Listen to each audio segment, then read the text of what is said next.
नमस्कार, आप देख रहे हैं न्यूज 24 में आपके साथ पूजा राठौर शर्मा। 23 मई से दिल्ली के मुख्यमंत्री अरविंद केजरीवाल विपक्षी दलों के नेताओं से मुलाकात करेंगे।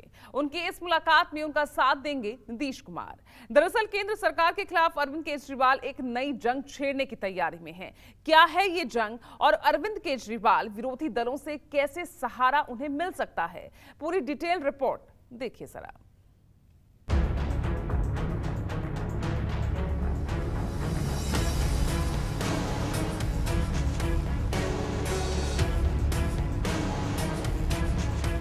कहते हैं दुश्मन का दुश्मन दोस्त होता है।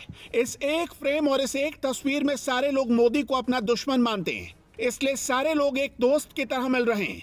इस एक तस्वीर में नीतीश कुमार, तेजस्वी यादव, अरविंद केजरीवाल, संजय सिंह, मनोज झा, ललन सिंह, यानी सारे मोदी विरोधी एक साथ नजर आ रहे हैं। मकसद पहले था मोदी विरोध के लिए एक मजबूत मोर्चा खड़ा करना, जो पिछले सभी मोर्चे की तरह हवा हवाई ना हो, बल्कि यहां सबकी सहमति हो। लेकिन अब इस मकसद में एक और नया मकसद जुड़ चुका है, दिल्ली का मकसद। जो सुप्रीम कोर्ट का फैसला हुआ बहुत अच्छा लगा और हम लोग तो देखते ही रहे।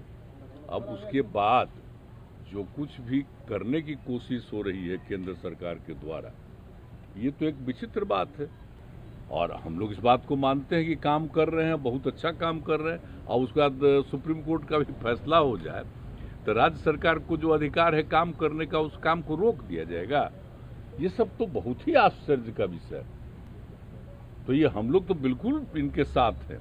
जो हम लोग कोशिश कर रहे हैं कि ज़्यादा से ज़्यादा विपक्षी पार्टियां एकजुट हो जाएं और मिल करके हम लोग पूरे देश में अभियान चलाएं। और उसके बाद अगर इस तरह की कोई बात होगा तो जो कह रहे हैं हम लोग पूरे तौर पर इनके साथ। दरअसल करीब एक हफ्ते पहले सुप्रीम कोर्ट के संवैधानिक बेंच ने ऑर्डर दिया कि दिल्ली में अधिकारियों के ट्रांसफर पोस्टिंग का अधिकार वहां की सरकार को होगा, यानी आम आदमी पार्टी की सरकार और उसके मुख्यमंत्री अरविंद केजरीवाल को। और इस फैसले के ठीक तीसरे दिन केंद्र सरकार ने एक अध्यादेश जारी कर दिया, जिसमें दिल्ली में अधिकारियों के ट्रांसफर पोस्टिंग की जिम्मेदारी वापस से एलजी को सौंप दी गई।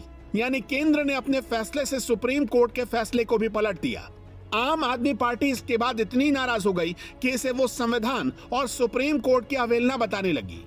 5-0 से जजमेंट आया था, पांचों जजों ने, संविधान पीठ ने जजमेंट दिया था, उस जजमेंट को पलट दिया 8 दिन के अंदर। ये संविधान के खिलाफ है। उसके बारे में नीतीश जी आज आए थे और उनसे काफ़ी डिटेल में चर्चा हुई। उन्होंने पूरी तरह से समर्थन जाहिर किया कि ये उन्होंने वो हमारे साथ हैं, दिल्ली के लोगों के साथ हैं। मैंने उनसे निवेदन किया कि अगर सारा विपक्ष इकट्ठा हो जाता है, नॉन बीजेपी सारी पार्टियां इकट्ठी हो जाती हैं, तो एक तरह से राज्यसभा के अंदर अगर ये इसको बिल के रूप में लेके आते हैं तो इसको बिल के रूप में हराया जा सकता है राज्यसभा के अंदर। और अगर राज्यसभा के अंदर ये बिल हार गया तो ये एक तरह से 2024 का सेमीफाइनल होगा। अरविंद केजरीवाल अब दिल्ली के लिए बीजेपी विरोधी दलों से सपोर्ट चाहते हैं। ये सपोर्ट उनके लिए कैसे काम करेगा? दिल्ली और पंजाब में आम आदमी पार्टी के हाथों कांग्रेस हार चुकी है। शायद इसीलिए कांग्रेस केजरीवाल से दूरी बनाकर चल रही है। दूसरी तरफ तेलंगाना के सीएम केसीआर एक ऐसा मोर्चा बनाने की कोशिश में है जिसमें कांग्रेस शामिल ना हो, इसलिए केजरीवाल की कोशिशें फेल भी हो सकती हैं। अरविंद केजरीवाल पश्चिम बंगाल जाने की तैयारी कर रहे हैं। वहां ममता बनर्जी से मुलाकात करेंगे। इसके बाद एमके स्टालिन से भी मुलाकात होगी। कांग्रेस अध्यक्ष सोनिया गांधी से भी केजरीवाल मिल सकते हैं और खबर है कि सोनिया और केजरीवाल के बीच मध्यस्थ का काम करेंगे नीतीश कुमार। लालू यादव से भी केजरीवाल की मुलाकात हो सकती है। केजरीवाल को पता है कि दिल्ली सर्विसेज एक्ट जल्द ही संसद के दोनों सदनों में जाएगा। लोकसभा में बीजेपी के पास 2/3 बहुमत है, इसलिए वो यहाँ से इस कानून को पास करा लेगी। लेकिन राज्यसभा में मामला अटक सकता है, पर यह तभी मुमकिन होगा जब बीजेपी विरोधी सारे दल केजरीवाल की आम आदमी पार्टी के साथ खड़े हो जाएं। दिल्ली में केंद्र सरकार अध्यादेश सेवा मामलों को लेकर के आई और तय बात है कि उससे मुख्यमंत्री केजरीवाल का बिफरना स्वाभाविक था। अब इसको वो एक राष्ट्रीय मुद्दा बनाना चाहते हैं, विपक्षी दलों को जोड़ना चाहते हैं और विपक्षी दलों को जोड़ने के लिए वो अपनी पूरी कोशिश करना चाहते हैं। नीतीश कुमार से मिलना हुआ और नीतीश कुमार इस समय जो विपक्षी दल जोड़ो अभियान है उसके केंद्र बिंदु बनने की कोशिश में हैं। तो यहाँ वो बात आज उठी है, लेकिन इसे अभी एक बहुत बड़े स्तर पर ये कहा जाए कि एक बहुत बड़े मामले के तौर पर आएगा, मुझे इस पर थोड़ा शक है। केंद्र सरकार का ये अध्यादेश दिल्ली सरकार के लिए बड़ी टेंशन बन चुकी है। केजरीवाल सरकार इस अध्यादेश के खिलाफ सुप्रीम कोर्ट जाने की तैयारी में है। वहीं केजरीवाल और उनकी पार्टी के सदस्य देश भर में घूम कर लोगों को बताएंगे कि कैसे केंद्र की सरकार आम आदमी पार्टी को दिल्ली का विकास करने से रोक रही है। केजरीवाल के साथ नीतीश कुमार और तेजस्वी यादव भी सारे दलों से मुलाकात कर सकते हैं। राज्यसभा में केजरीवाल को अगर दूसरे दलों का साथ मिला तो कैसे उनकी बात बन सकती है, ये समझने के लिए जरा राज्यसभा के आंकड़े देखने पड़ेंगे। फिलहाल राज्यसभा में कुल 250 सीटें, इनमें से वोट देने का अधिकार यानी इलेक्टेड सांसद 238 हैं और 12 नॉमिनेटेड हैं, यानी वो जो वोट नहीं दे सकते। राज्यसभा में सरकार यानी एनडीए के साथ कुल 110 सांसद हैं, जिनमें 105 सांसद ही वोट डाल सकते हैं। सरकार के खिलाफ ऑपोजिशन में कुल 128 सांसद हैं, जिनमें से सारे के सारे लोगों के पास वोटिंग राइट्स हैं, यानी राज्यसभा में बीजेपी संख्या बल के मामले में कमजोर पड़ जाती है। जो शपथ ग्रहण समारोह हुआ कल, वहाँ पर उसने जो है वो केजरीवाल को बुलाया तक नहीं, और बुलाया इसलिए नहीं कि जब जालंधर उपचुनाव वो जीते तो उन्होंने कहा कि कांग्रेस से हमने छीनी है, तो कांग्रेस इतनी बचकानी हरकत अभी फिलहाल नहीं करेगी या नहीं करना चाहेगी कि वो केजरीवाल या XYZ के उसको लगेगा कि अगर हमने अभी इनको समर्थन दिया तो हम हो सकता है कि उनके ट्रैप में फंस जाएं, राज्यसभा में संकट हो सकता है। तो वहाँ पर आम आदमी पार्टी को इतनी आसानी से आगे जाना आसान नहीं होगा, और बाकी छोटी बड़ी पार्टियां हो सकता है समर्थन दे दें, ममता भी दे सकती हैं, लेकिन कांग्रेस, मुझे इसकी संभावना बहुत कम लगती है।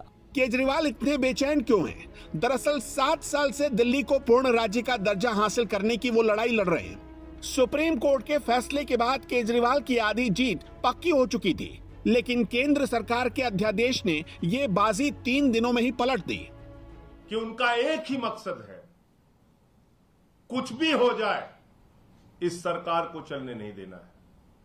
5 जजों का, सर्वोच्च न्यायालय के 5 न्यायाधीशों का फैसला आता है कि दिल्ली की चुनी हुई सरकार के पास अधिकारियों की ट्रांसफर और पोस्टिंग की जिम्मेदारी होगी, और उसके बाद 2 दिन भी नहीं बीतता, भारतीय जनता पार्टी की सरकार माननीय सर्वोच्च न्यायालय के फैसले को, संविधान पीठ के फैसले को एक अध्यादेश से बदल देती है। एक काला अध्यादेश, एक तुगलकी अध्यादेश, एक ऐसा अध्यादेश जो माननीय सर्वोच्च न्यायालय के फैसले के खिलाफ है, जो भारत के संविधान के खिलाफ है।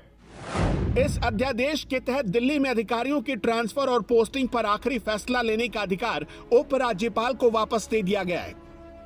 डानिक्स यानी कि union territory cadre group A के अधिकारियों के ट्रांसफर और उनके खिलाफ किसी भी एक्शन के लिए एनसीआर पब्लिक सर्विस अथॉरिटी का गठन किया जाएगा।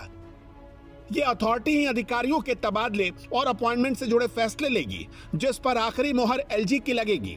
अथॉरिटी के फैसले पर अगर विवाद होता है तो दिल्ली के उपराज्यपाल इस पर आखिरी निर्णय लेंगे और वही मान्य होगा।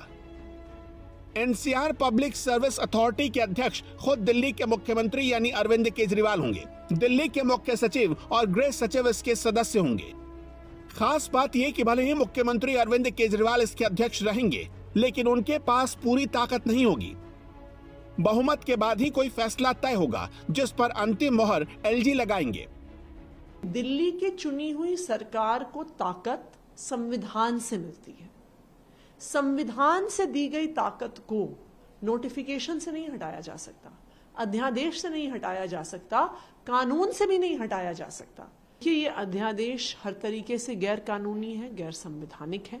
तो बिल्कुल इस गैर कानूनी, गैर संवैधानिक अध्यादेश का हम सड़क पर, संसद में और कोर्ट में भी हम इसका विरोध करेंगे। खैर, इसी बहाने नीतीश कुमार को एक साथी मिल चुका है, जिसके पास एक वजह है बीजेपी विरोधियों को एक मंच पर इकट्ठा करने का। लेकिन ये इतना आसान नहीं रहने वाला और इसका सबसे हालिया उदाहरण है कर्नाटक, जहां सिद्धारमैया के शपथ ग्रहण में 12 दलों के नेता और प्रमुख पहुंचे, लेकिन वहां कुछ दलों को इससे दूर ही रखा गया, जिनमें दिल्ली के मुख्यमंत्री अरविंद केजरीवाल, केरल के मुख्यमंत्री पी विजयन, आंध्र प्रदेश के सीएम जगन मोहन रेड्डी, तेलंगाना के सीएम केसीआर और ओडिशा के मुख्यमंत्री नवीन पटनायक। अरविंद केजरीवाल भी अब नीतीश कुमार की तरह पूरे देश में घूमने की तैयारी में हैं। अब वो हर उस मुख्यमंत्री और पार्टी अध्यक्ष से मुलाकात करेंगे जो बीजेपी के खिलाफ है।